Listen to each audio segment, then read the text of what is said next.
To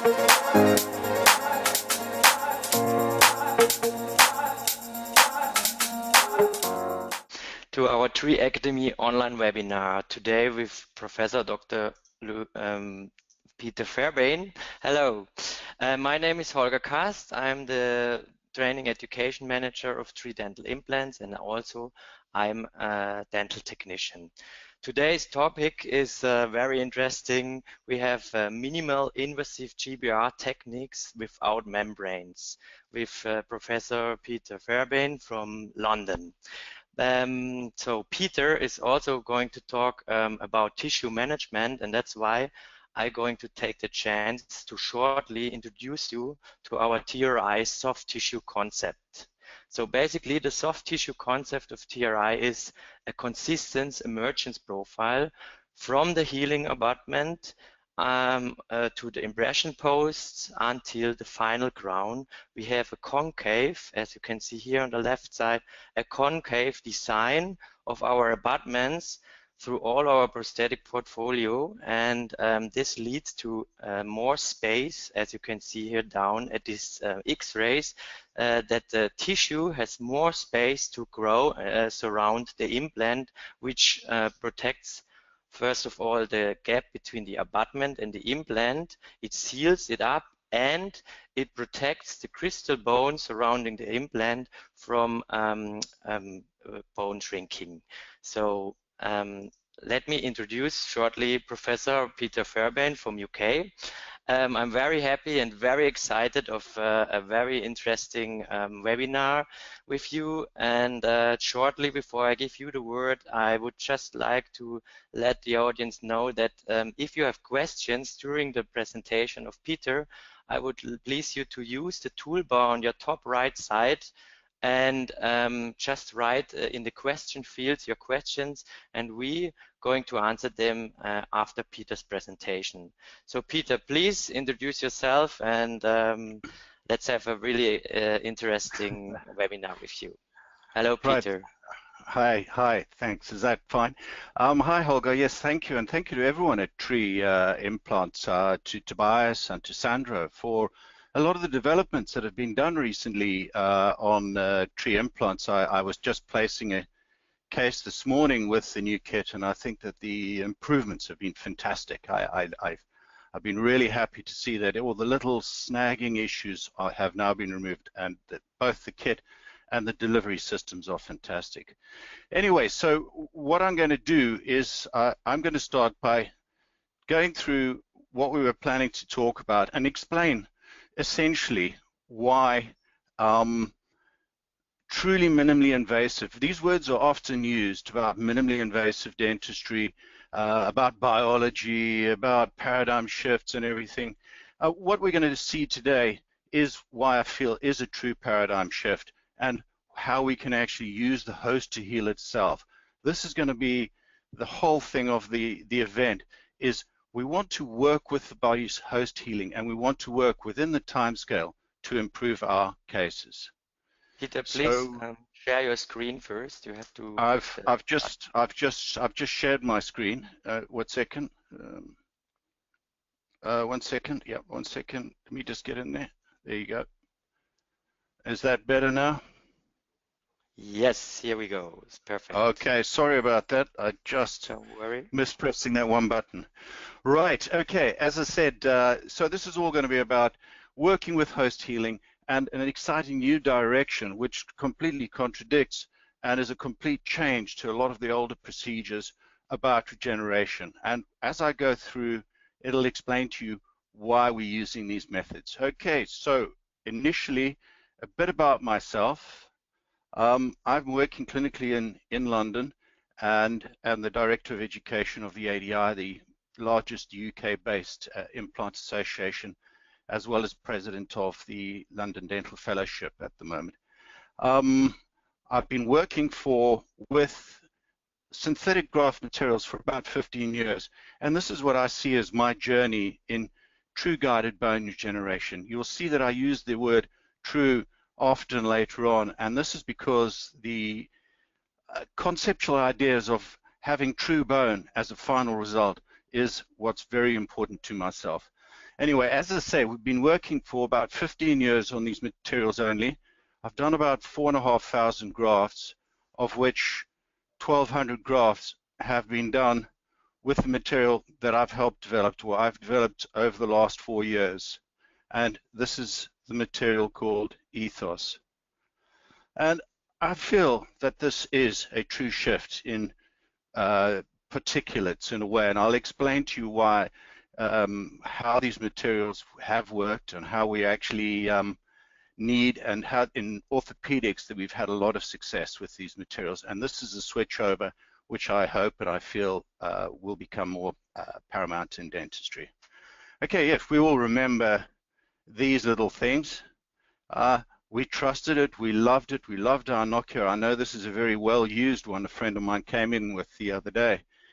But things do change, and it's called progress. And now, as you know, whilst the Nokia was a very great, good phone, and it worked well, and we had a very good, reliable 20-year history with it, these new phones, we can now get the internet. And so this is about wanting to use progress and wanting to use change and making it help improve our surgery. Yeah, and thankfully the changes are for our future. We all remember where we all had a nice old smoky diesel, which was great because it actually got good mileage on the open road, but in the inner city it was a polluting car. And here is my new car, and you can see I like the idea of change. I like the idea of the future. I think the future is very good for us, and I want to show you how we can make the future good for our patients as well. And this is what it's all about. I'm going to go straight into assuming that everyone knows a fair amount about regeneration, about the different materials, about allografts, alloplasts. I'm not going to go through the basics of it. What we're going to talk about is healthy bone, because this is what we need.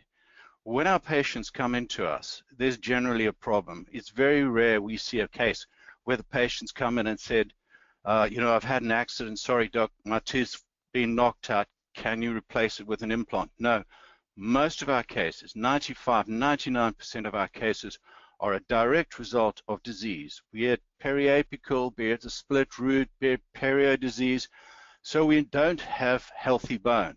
And this is the key to the whole thing of GBR, is creating healthy bone. And this is what the patient wants. They want bone, and when they come in to see us, they don't say, hi doc, can you replace my bone with something else that's nice and hard? No, they want us to get them back to the position they were before. We want to treat them. They want to be treated. They want healthy bone. We want to provide this. And this is why I have a very strong feeling that we should be using fully bioabsorbed materials. And again, you'll be seeing this through the whole lecture. And because this is not just what the patient wants, this is what the host wants. This is what it biologically needs. To be healthy, it needs to be able to turn over. It needs to become true healthy bone. And as I explain later on, you will see exactly how this appears. So how do we repair it? Well, we repair with guided bone regeneration. Now, I like this word, guided bone regeneration. But you know what? In guided bone regeneration, are we creating bone? Not if we're leaving long-term HA in the site, and therefore, as a consequence, it cannot be regeneration. So the whole notion of the word guided bone regeneration is a misnomer. This is not the correct word for what we're actually doing if we are leaving long-term material HA particles in the site. So is it really bone? Well, we don't think so. Histologically, it's not. And what we would like to see is true host bone. So today we're going to be talking generally about a protocol which we've published.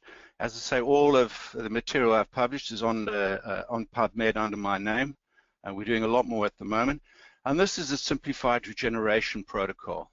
And this is to simplify it, for the patient, and to simplify it for the dentist. So as you can see, when we remove the tooth, we leave it for a 3-week healing period, 3 to 4 week healing period, depending on the healing of the patient and the soft tissue. Why do we do this? Well, we need to actually have a nice soft tissue coverage to take advantage of the periosteum, and B, at that period of 3 to 4 weeks, this is prior to when the hard tissue models. So this is why the protocol was set up. As I say, it is on PubMed, and it's a free download, so open access, so you can actually take it, open it, and read it whenever you want to. But what we do is we follow the same principle here, not big flaps, and we retain the papillae. As you can see, we've retained the adjacent papillae, raise the flap, clean the site very well with degranulation burrs, and then place the implant at the time. Then we merely graft with the graft material, no membrane ever used. I haven't used a membrane once in the last 14 years, 15 years. I feel they're a hindrance to healing and not a help, and we'll go through the clinical aspects of that later. And there is this case 10 weeks post-grafting.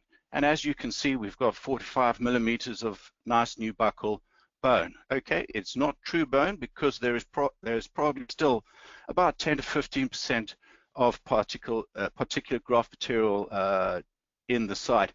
Now, this varies a lot from case to case. As you know, everyone's physiology is different. It's not merely one's a smoker and one's not. So this is this can vary a little bit from patient to patient, the turnover, but this is what we're generally seeing on most of our cases. You can see a small piece of, small section of new bone overgrowing the edge of the implant as well. And the idea that the material is fully bioabsorbed is the real asset, because we are returning the bone to host bone. We are dealing with biology. We're not dealing with carpentry, as we'll talk about later. And here's that case 2 years later. Have we lost the dimensions? Have we lost the? No, these materials don't. As long as the bone is in function, as like every other area where bone is in function.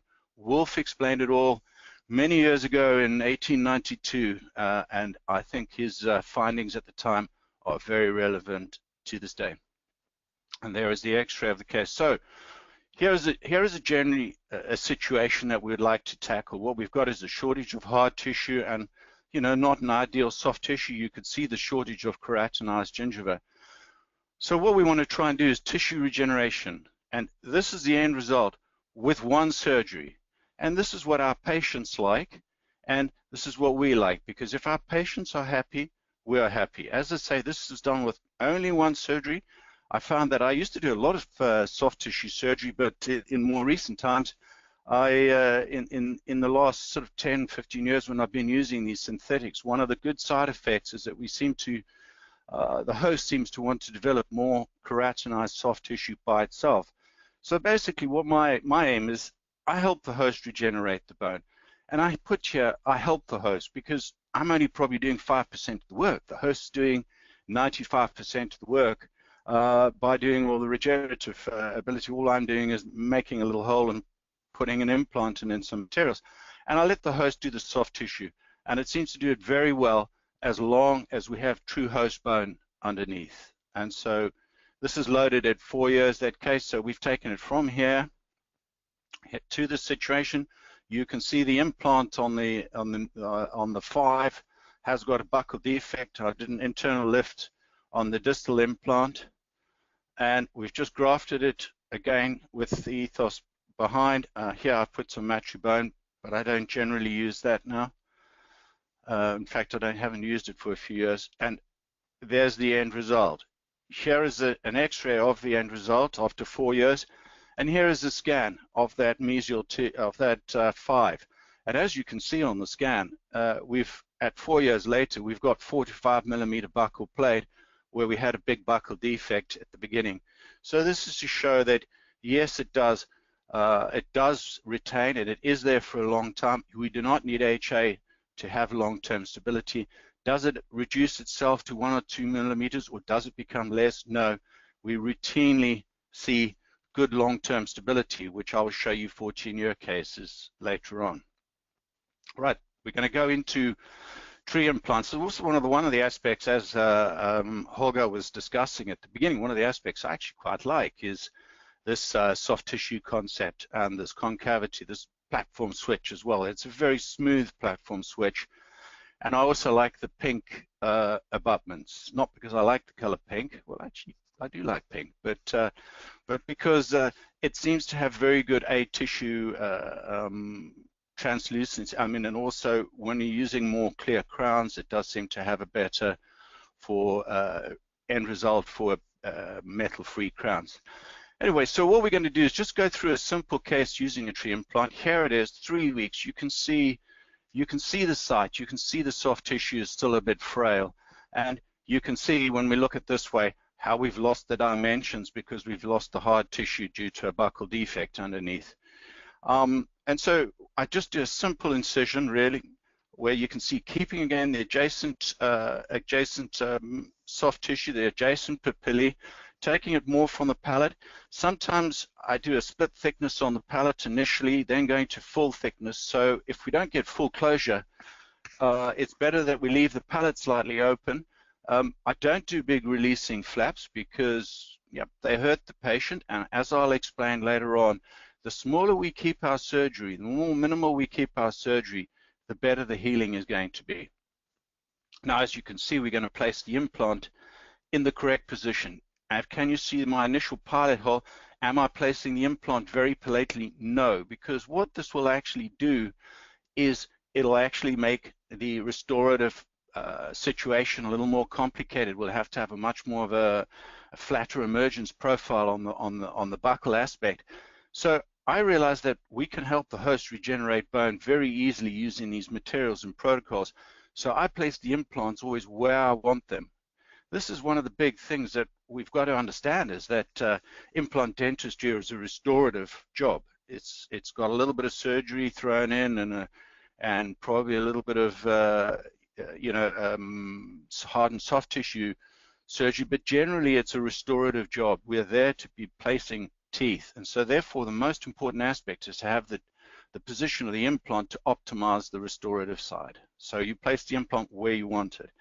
Here we're looking at one of the older tree implants, which I'm placing, one of the TVs, and you can see where we've put the osteotomy, slightly palatally, but not completely palatally. And here we can see placing the implant with the defect. And this is taking advantage of the whole protocol of the 3-week healing period, 3 to 4 week healing period, because you can see this is prior to the bone modeling. But it's very important to clean the site as well, to degranulate the site. We use degranulation burrs by EK Solutions, and we're about to get EK Solutions to make them for ourselves as well. Anyway, here's, yes, I cleaned that little bit of soft tissue away, but here you can see the final placement. And the final placement is effectively where I would optimally like the tooth to be. Then we graft. Now, the graft material ethos is actually a combination of calcium sulfate and beta-TCP, optimized for the particle size and stability of the beta-TCP. And the calcium sulfate is just the element which creates the stability initially to the graft material, because that's all that is required, is stability. There is no such thing as soft tissue ingrowth. I get asked this all the time, and it's as long as the graft is stable and biocompatible with this material is of both, we won't get any granulation or soft tissue ingrowth per se. So we then place the material. We use a damp gauze to set the material so it becomes more stable. It's not rock hard, but it is more stable. And then we suture closed quite carefully. With suturing, I always use monofilaments, and I find that they're the best sort of suture to use. And with these materials, the calcium sulfate element allows you to actually remove the sutures within 2 days. So again, it's quite a benefit to the patients, especially in the aesthetic zone, that you remove the suture. Now, as you can see on this picture, there had been a number of apicectomies done in this site, and hence there was a lot more scarring than we would have ideally liked. But here is the site raised at 10 weeks healing, and you can see the new bone regeneration, and you can now see that we have 3 to 4 millimeters of new buccal host bone growing in the site.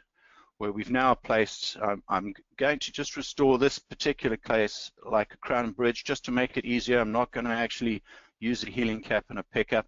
But again, you can see very closely, you can see the new bone formation around the implant to the optimal position, which is above the top, just at the top thread. And then you can see the nice pink abutment with the soft tissue healing, the soft tissue protocols of tree implants. And then we've just sutured it together. As I say, we take those out after 2 days. And here are the x-rays, again, the pre-op site at place and graft at the same time, and loading at 10 weeks. Here is the case, 6 months loaded, 9 months loaded, I think this one actually. And you can see, yes, we do have a bit of scar tissue from previous apicectomies, but we've ended up with an adequate outcome and nice papillae and nice looking soft tissue from that situation we had previously.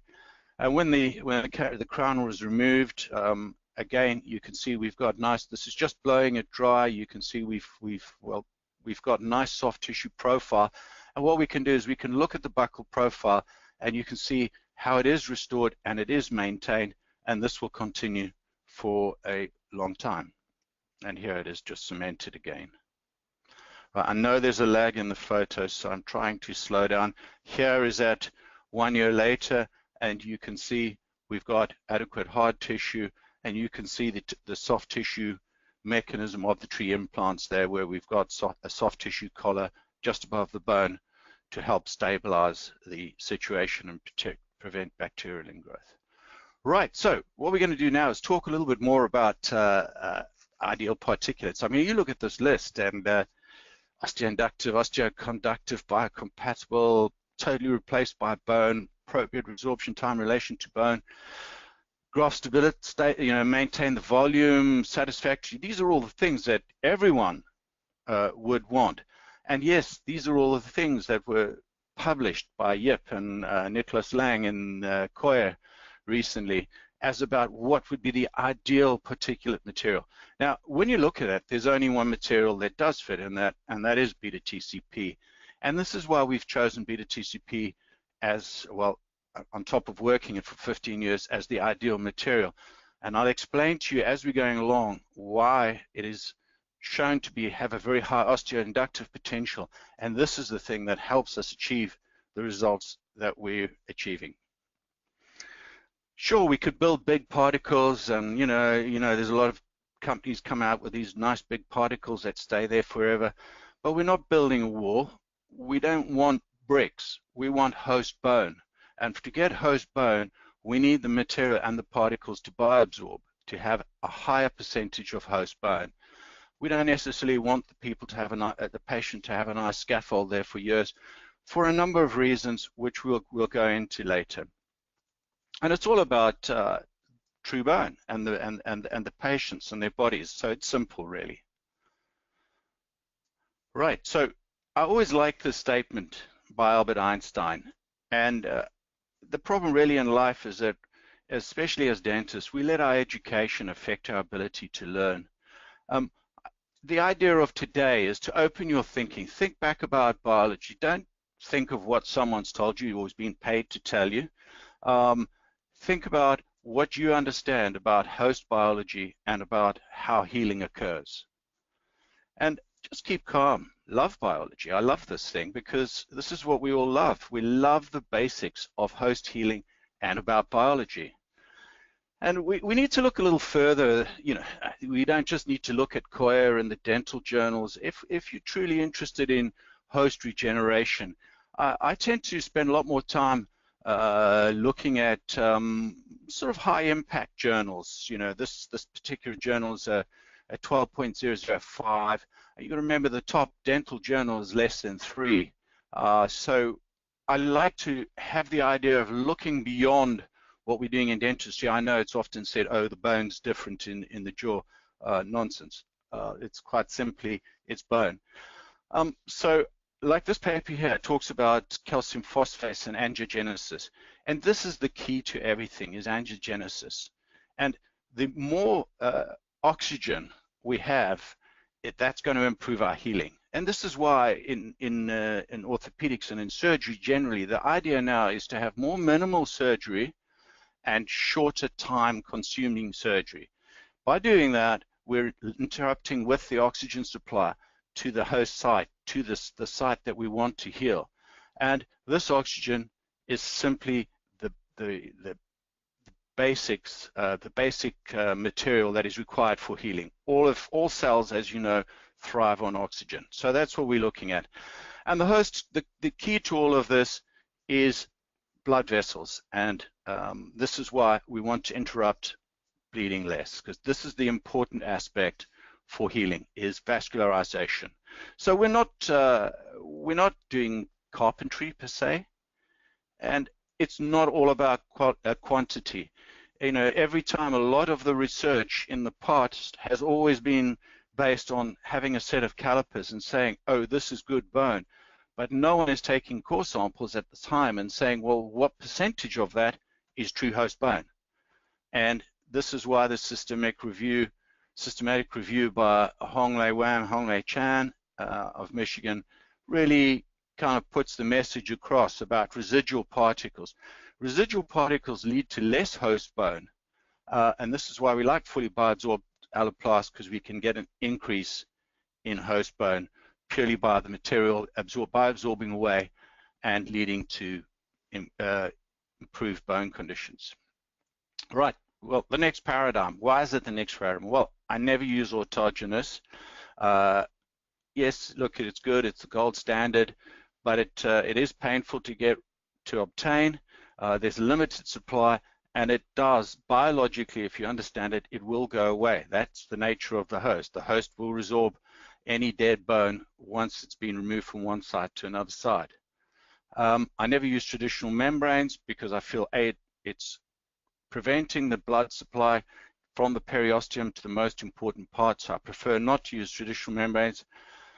I prefer to have no residual graft material. I'm not really sort of particularly bothered about primary stability. I think that I often do it. I'm not going to show it today, where we can just push the implant into the graft material and it'll all turn over and we'll have a very stable site. A lot of research now is showing that the lower the primary stability, oddly enough, the better the secondary, the higher the secondary stability.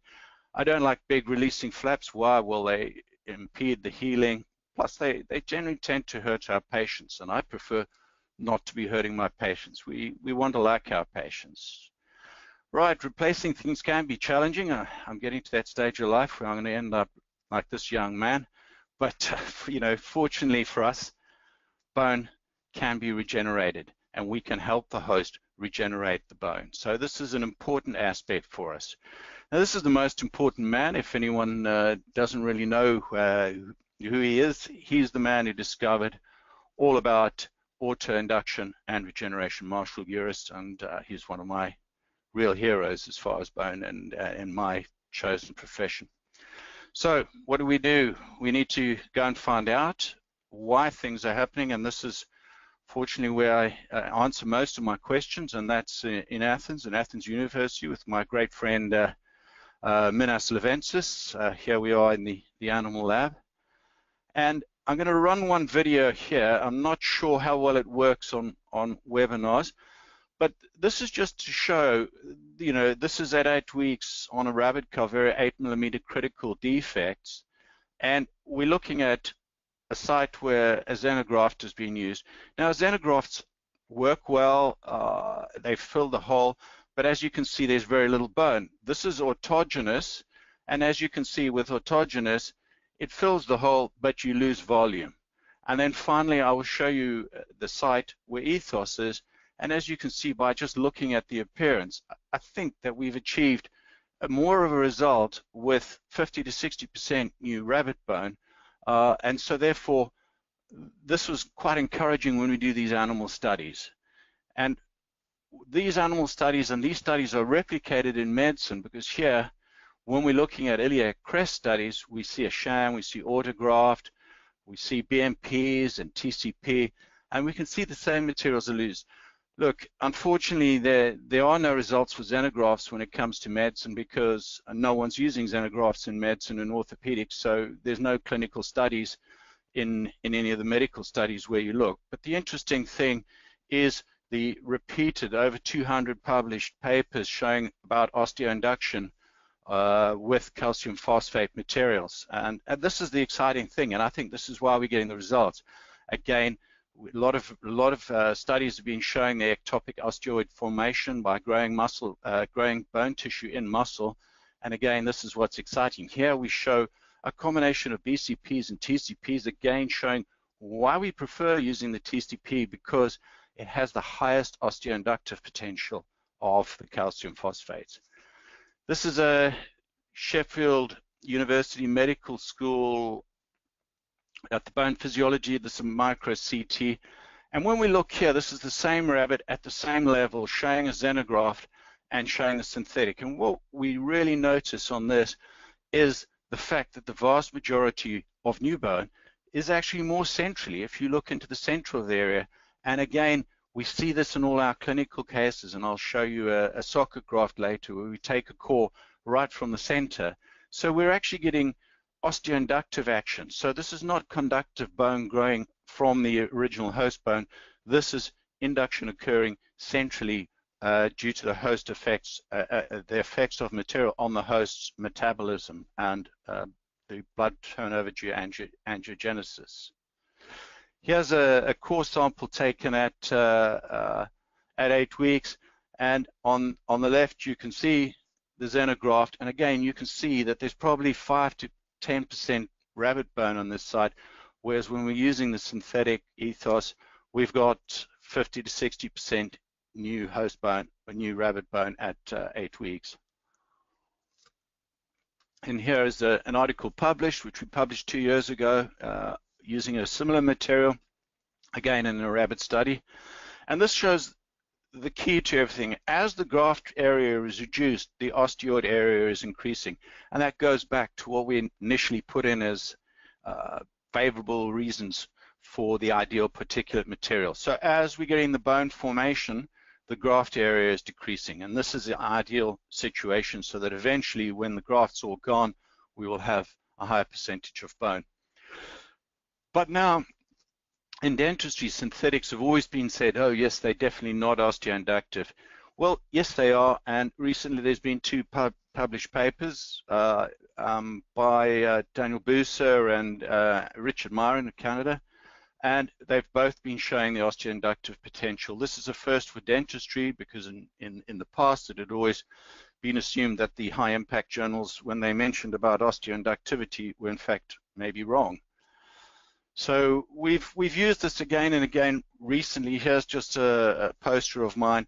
Again, this poster showed a 10-case prospective study and how we used the Ostel meter to show new bone formation.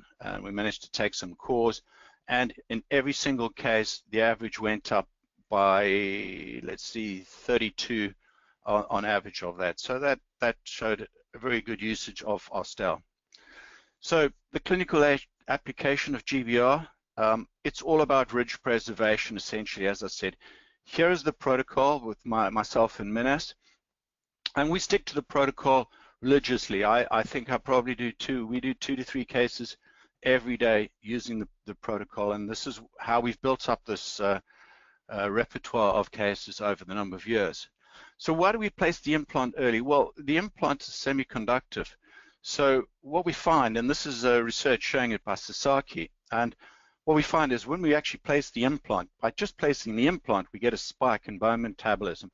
And as it tails off, we like to load relatively early, which creates a second spike. And this is the reason why we always place the implant. Even if I can't get primary stability, I place the implant, because the implant is one of the reasons why we're getting this improved regeneration occurring. And the other aspect is obviously I'm not using membranes. There's a lot of research to show the effect of a periosteum on stromal cell-derived factors. Stromal cell-derived factors are induced by the periosteum. If we place a membrane, this will inhibit the ability of the host to recognize that healing is required and inhibit the formation of the BMP, stromal cell-derived, which are one of the most important aspects for mesenchymal cells and the ensuing healing process.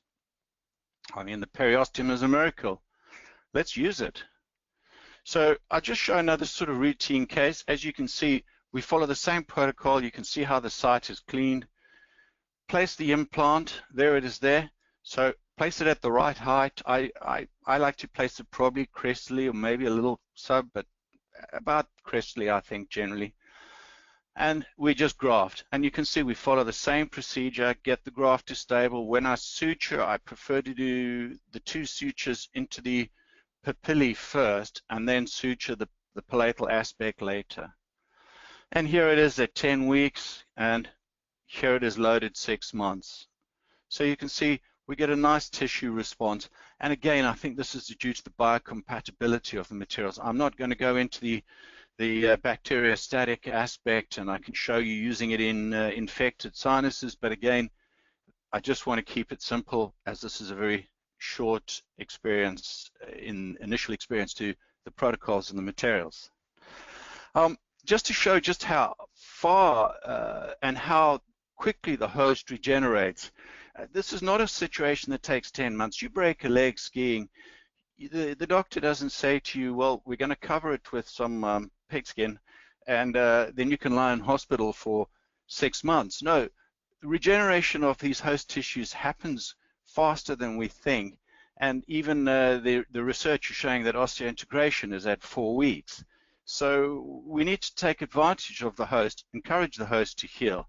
And here you can see we've placed a case, we've taken Ostel at, we've placed the implant, Ostel at 46 prior to the grafting. The patient then decided he had to go back to the States quite quickly.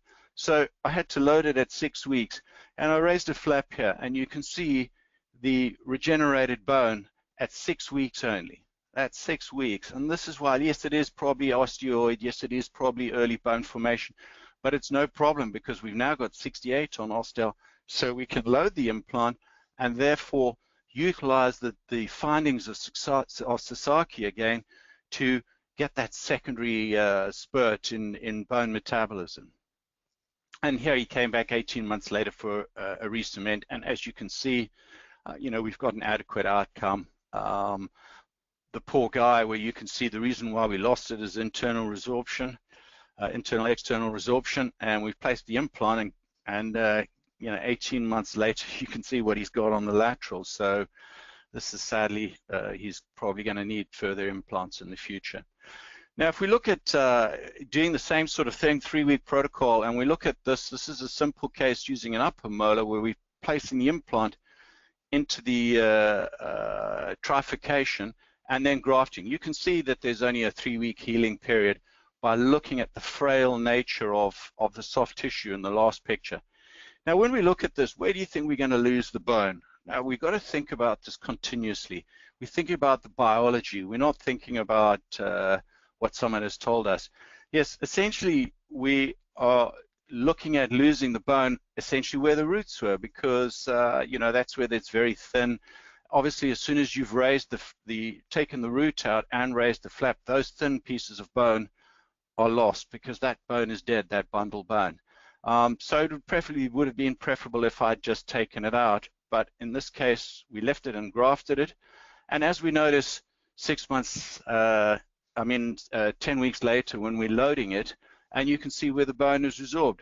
Yes, where the host bone was, that's resorbed. Where the grafted site is, you can see that we've got an improved buccal profile. Here's just the x-rays of the case, just showing the sort of the vertical improvement of the case and loaded at 1 year. So can we do it in simple cases? Yes, these are all nice straightforward cases you get every day. Just expand the bone, place the implant. We don't need to worry about drilling holes in the bone. Well, maybe if it's your mother-in-law, you can drill holes in the bone, but generally not. Patients actually prefer not to experience extra pain. And all I do is I place some graft material, as you can see, following the same protocol on all of these cases. And here they all are loaded, and as you can see, we've got a long-term outcome that's adequate. The other aspect was what we know, if we look at the case on the bottom, is the improvement of the keratinized tissue. You can see how by actually just improving the host bone, the host actually will improve the keratinized tissue for you. And here is the case at the front where we've had to re-cement the crown at 18 months. And again, you can see we've got adequate soft tissues and a nice profile retained long term. Okay, and people often say to me, oh, well, those are all, you know, 1-wall defects, or 3-wall defects, and that would heal over anyway. Show us a 1-wall. So this is what I'm going to show you. Yes, look, this case we could try and split the ridge, but it might be difficult.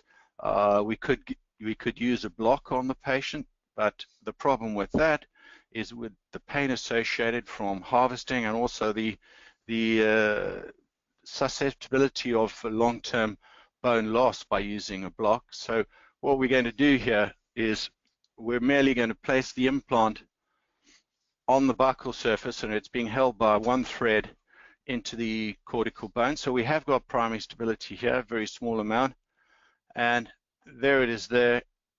And basically we're going to follow the same procedure by grafting with no membrane using ethos. And we allow it to heal. As I say, we always seem to get very good soft tissue healing. And at 12 weeks, I use 12 weeks here.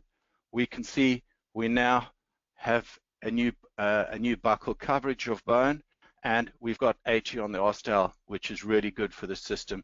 This is another aspect which we routinely see using these materials. Is oddly enough, I find that if I place an implant into a grafted site and into a host bone site, we seem to get higher osteo reading by 45 ISQ in the grafted site than in the actual host bone. And here's the outcome long term. And I managed to get a scan because I was taking out that impacted 5, and you can see 1 year loaded. Now all the biomaterial is bioabsorbed, and you can see we have an adequate new buccal plate, which is what we set out to do. So socket grafting, I'm just going to speed up a little more. Socket grafting is a difficult area because probably 90% of dentists never really clean the site properly, and this is probably one of the biggest reasons for loss of graft. Again, in this case, you can see on the lower, once we've grafted, you can see the shortage of detached keratinized tissue, and we thus need to try and improve that situation at the same time. And we've used just a fleece over the top, which will be gone in 2 days. These are what I use, degranulation burrs. These are fantastic for preparing your site. This is a really key aspect. And here's some of just the published research we have by healing of secondary intention over a stable graft material without a membrane. Here we can see the reason why we socket grafted here. There was quite a big defect and an infected site. There's the placement of the graft, and here is the graft material after 2 weeks. You can see there's some loss of tissue, and here at 10 weeks you can see the tissue has now generally come back and regenerated back into hard tissue. And again, here you can see this is the site. You can see that was the site with a big defect. You can see the new keratinized tissue, which is fantastic. And we take a core sample right from the center. Again, here is the core, 50 to 60% new host bone at 10 weeks. This is what we see routinely.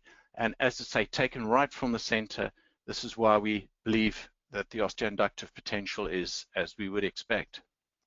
We then place the implant right in the center. This is a 4.5, and we've got 69 on osteo, which is a really good reading as a placement reading into a site which had no bone. Here's 10 weeks later, and again, now it's 77 on osteo, and finally the case loaded. We've taken a scan, again at the case now loaded 18 months, and as you can see the regenerated bone around the implant where there was initially basically essentially a hole, and you can see the new buccal plate, which is all quite as one would expect. Again, this is just more research. Again, you can look at all our research on PubMed. I'm going to show this case. I think we're getting near the end of simultaneous sinus and a defect. What we have here is we have 2 buccal defects. You can see where the palatal root is. You can see we don't have much bone.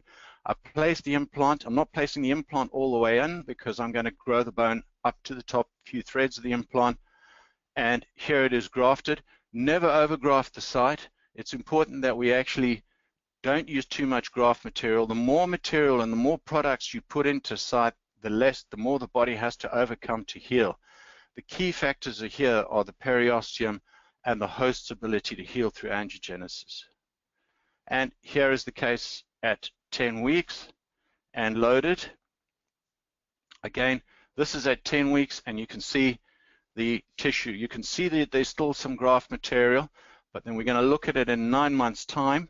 And again, we got the opportunity to take a scan so we could look at the tissue in 9 months' time.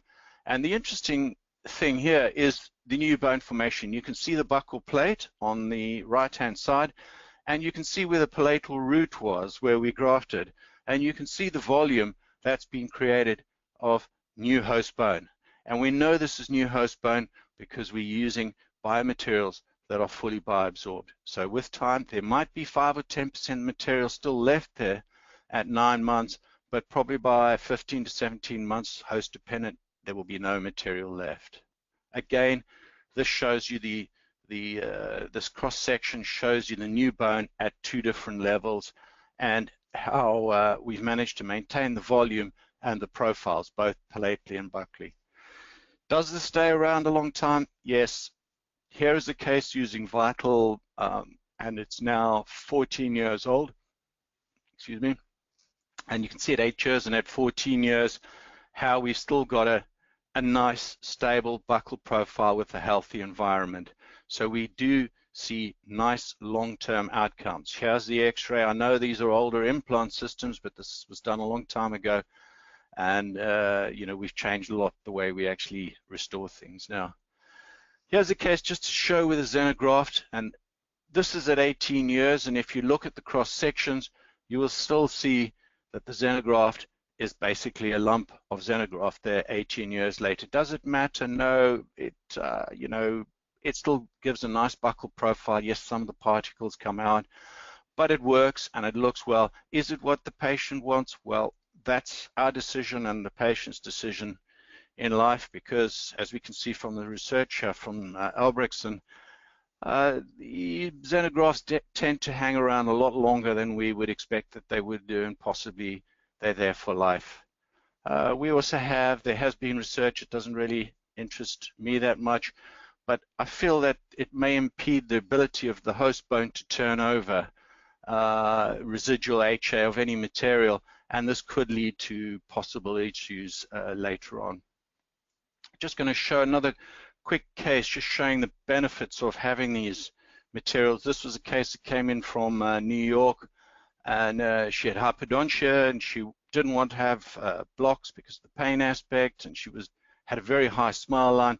So we had to have success, and she wanted crowns in 10 weeks for an important social event. So here we can see on the left, the bone was 1 millimeter thick, so there was no way of splitting it. So I've just taken the implant initially from the palate and then broken through buccally. You can see on the second picture I've grafted palatally already and then grafted buccally with just the right amount of material, not too much and not too little. Here is at 10 weeks time. You can see the high smile line, and she needed to get to her social function, and we gave her these crowns. We prepared these crowns for her in Emax, and this is the case restored 9 months. So you can see we've got an adequate outcome. Finally, actually I have got one more after this. You can just see here's just placing. You can see there's a buccal defect and a bony bridge. Here it is grafting again. All you want to do is have enough graft, smaller flap, and here it is at 10 weeks. And you can see this is one of the problems we do experience, is that we have to find our implants afterwards. So you will need to get a round burr so that you can dig through bone to find where your implant is. So don't place them too deep. You will find you lose a lot of implants in new bone. This is, I know it's finally the last case, and here we're just showing a difficult sort of case, but doing it all in one surgery, one go, because we actually like our patients. We want them, and we like their ability to heal, so we want them to benefit from our knowledge.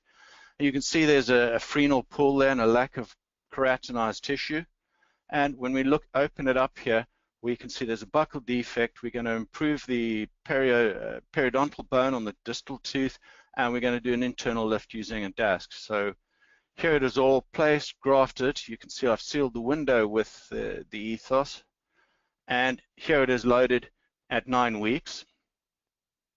Here you can see the case looking at the first x-ray, the pre-op x-ray. You can see the problem. You can see where the sinus is. You can see the defects, and you can see how we're going to help regenerate the bone on the adjacent tooth all at one go. There it is at 9 weeks loaded, and we're loading at 9 weeks, and here it is 9 months loaded. And you can see I've done no soft tissue work, and what's improved, we now have even a thicker, a keratinized layer of keratinized tissue, and you can see improved bone turnover. This is all about allowing the host to heal, actually doing reduced surgery. I can go into a lot more. As I say, we use it in sinus augmentation, periodontal. I do a lot of tunnel grafting. To treat periimplantitis, I can deal with osteonecrosis by mixing antibiotics, and this is what's used in orthopedics a lot, as well as mixing antibiotics to treat interbony infections. And again, the bacteriostatic nature of the material is of great benefit. So to finally end off, I'd sort of say, you know, it's up to us as dentists. I mean, if we want a good X-ray, you know, put the X-ray up at the lecture and it looks white. Yes, use a nice hard HA like xenografts or any HA, and you'll get a great picture. But is that truly what the body wants, or is that truly functional? And do our patients want it? This is the main question. So if you look at this picture, this final picture, with a Nobel implant there, do we want to have a brick wall, or do we want proper bone? Do we want the actual bone that can function and turn over as our host would like? Right, this is always what I like to end off with, because as we all know, with implant dentistry, we marry our cases. And you know, we'll be around, like marriage, we'll be around long enough for regrets, and it's really important that we make the right choices for our patients. They're relying on us doing that for them. Right, thank you to Tree, to Tobias and Sandro and Holger and everyone, and all the delegates watching. Sorry, I had to borrow this computer at the last minute, so some of the graphics changed a lot. And here is my email address if anyone, if there's any further questions or any further comments to be made. So I'd like to thank everyone at Tree, and we'll hand back to Holger. Thank you so much, Peter, for this amazing lecture. Very, very interesting.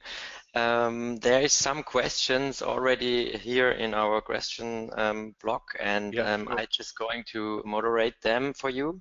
Yeah, sure. The first question would be, how long does it take at the time of grafting that ethers hardens during your Yeah, patient? that's a good question. It normally takes three to 5 minutes. Again, the mixture can be varied.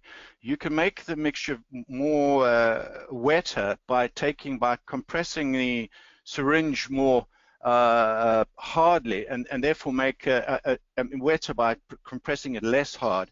And so you have a wetter mix, which you can use for internal cases like sort of sinus lifts, or you can then compress it really hard when you're using a buccal buildup. But generally 3 to 5 minutes, and you use gauze or slightly damp gauze with saline. I always let my nurse hold it so that I can have a break. So once I've grafted, she holds the gauze, and then I can step back for a minute and then suture. And suturing is always done tension-free and very, you know, reasonably carefully. Okay, that leads to the next question from the USA. How difficult is the protocol without membrane? How much training does it take to get used to this protocol? Oddly enough, I've never used a membrane in sort of the last 15 years and 4,500 grafts. So I don't really know much, but sometimes when I'm teaching people, I have to show them how to use membranes. I find using membranes very difficult. So it seems to be a lot easier not to use a membrane. I actually say in these materials, there is a membrane, well, it's a barrier function and it's built in rather than so to say, a membrane. But actually, it doesn't take long to just adapt your protocols to it, and you'll find, obviously, it's a lot easier to not use membranes. I mean, Okay. nature gave us the best membrane. Then there's a question from Ali Asari. How much BioOS you put normally? How much BioOS? Yeah.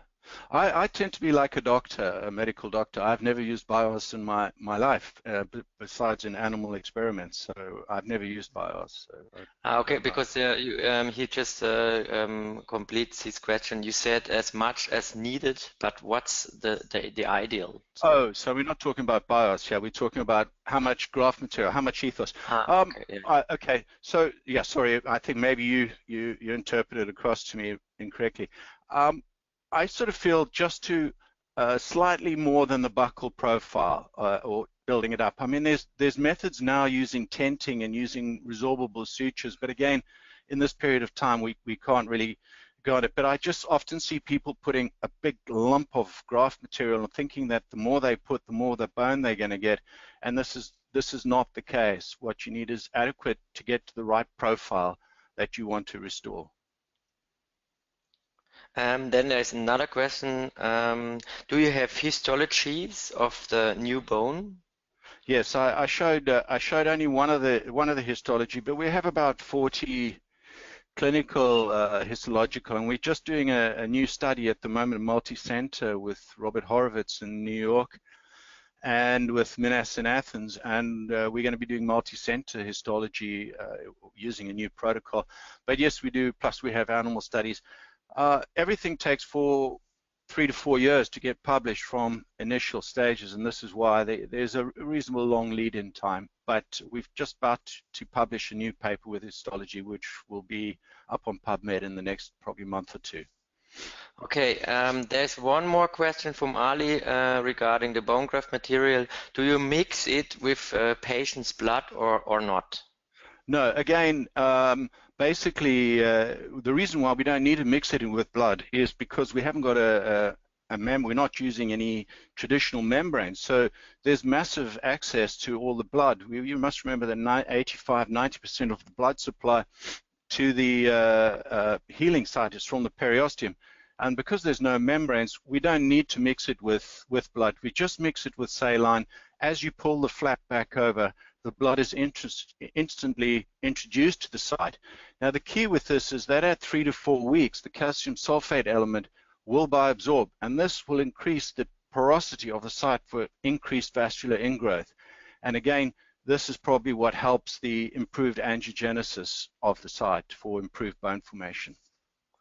Okay, then I would say one last question for now. From Andrew, how hard should ethos feel when it is set? Should it feel rock or how hard? Like, what's your opinion? Okay, the key here is if you want to, there are a number of ways you can make the material set harder, and the easiest way would be to increase the calcium sulfate content. It does set hard, but it's stable hard. So in other words, you can get it to set rock hard by taking a lot of the saline out and making it as a harder mix to start off with, but it doesn't set rock hard. So don't expect absolute rock hard, but that's not what we want. The stability comes from the beta TCP particles. And this is why it's important that we don't reduce the beta TCP particles, because they're the ones that are going to be doing the work. The calcium sulfate is going to be gone in 3 to 4 weeks, and that's too quick for bone formation, and this is why we need the biphasic nature and the mix of the material. One last question from down under, from Australia. The bone graft material available, is the bone graft material available in Australia or only in the UK or in Europe? It's CE marked, available in Europe. We're doing the final FDA testing at the moment, and we have prospects of taking it to Australia. At the moment we have an agent. Australia has very tough regulatory bodies, and especially with graft materials, unlike implants, you decide it as medicines, and so therefore we need to undergo quite a rigorous regulatory protocol, and Australia is probably one of the toughest in the world. I think Japan is the most difficult, then maybe China, then Australia. So we are planning to come and have the material available in Australia in the near future. Thanks. Okay, so I would say for everybody in the audience, if you have further questions, please contact us directly about TRI dental implants or directly to Peter, and we're going to answer all your questions later on.